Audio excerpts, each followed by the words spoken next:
एक खूबसूरत सा हार और दुनिया की सियासत। सुनने में अजीब लगता है ना?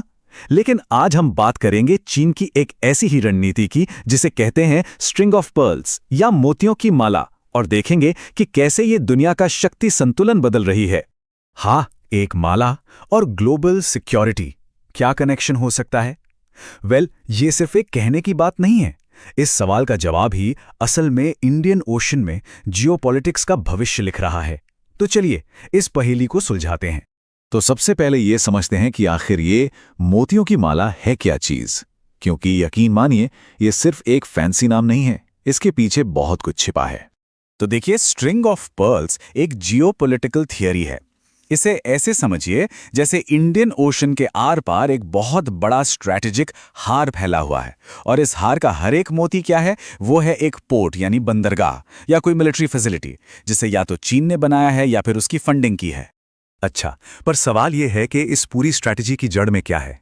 इसका सीधा सा जवाब है चीन की इकोनॉमिक लाइफलाइन को सिक्योर करना। जरा सोचिए, दुनिया की दूसरी सबसे बड़ी इकोनॉमी और उसको चलाने वाली ज्यादातर एनर्जी सप्लाई सिर्फ एक ही रास्ते से होकर गुजरती है, और बस यहीं से पूरी कहानी की शुरुआत होती है। तो अब सवाल उठता है कि ग्लोबल पावर को आखिर इतनी बड़ी, इतनी जटिल स्ट्रैटेजी बनाने की जरूरत ही क्यों पड़ी? इसका जवाब हमें एक ज्योग्राफिकल मजबूरी में मिलता है जिसे दुनिया मलक्का डिलेमा के नाम से जानती है। इसको ऐसे समझिए, चीन की पूरी एनर्जी सिक्योरिटी बस एक समुद्री हाईवे पर टिकी है, और वो हाईवे है मलक्का स्ट्रेट।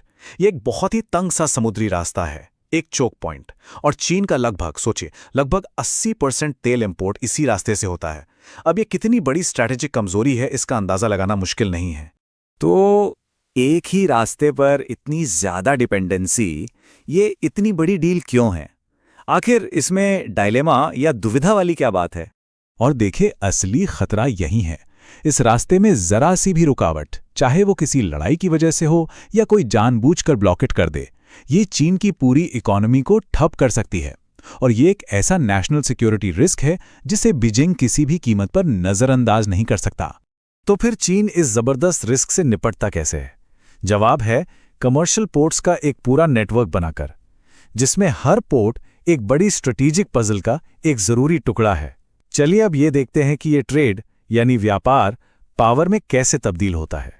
तो इस माला के कुछ सबसे जरूरी मोतियों पर नजर डालते हैं, जैसे कि पाकिस्तान का ग्वादर पोर्ट, जो उसे अरब सागर तक सीधा रास्ता देता है, या फिर श्रीलंका का हम्बनटोटा पोर्ट, जो दुनिया के सबसे बिजी शिपिंग रूट्स में से एक पर बना है। और ये तो बस कुछ ही उदाहरण हैं कि चीन कैसे स्ट्रेटेजिकली अपनी पोजीशन बना रहा है। और हाँ, ये प्रोजेक्ट्स कोई अकेले नहीं चल रहे।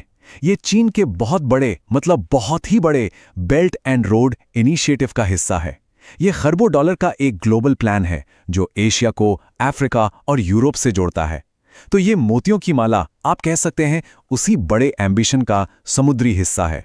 इंपोर्ट्स की असली स्ट्रैटेजिक वैल्यू पता है किसमें है? इनकी ड्यूल यूज कैपेबिलिटी में।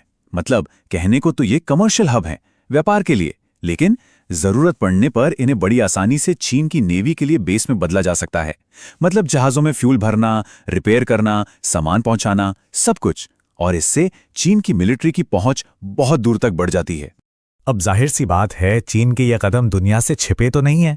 इस रीजन के जो दूसरे बड़े खिलाड़ी हैं, उन्होंने भी अपनी चालें चलनी शुरू कर दी हैं, और नतीजा, ये पूरा इलाका एक हाई स्टेक जियोपॉलिटिकल चेस का बोर्ड बन गया है। और इस खेल के मेन प्लेयर्स कौन हैं? सबके अपने अपने मोटिव हैं। चीन अपनी इकोनॉमिक लाइफलाइन को प्रोटेक्ट करना चाहता है।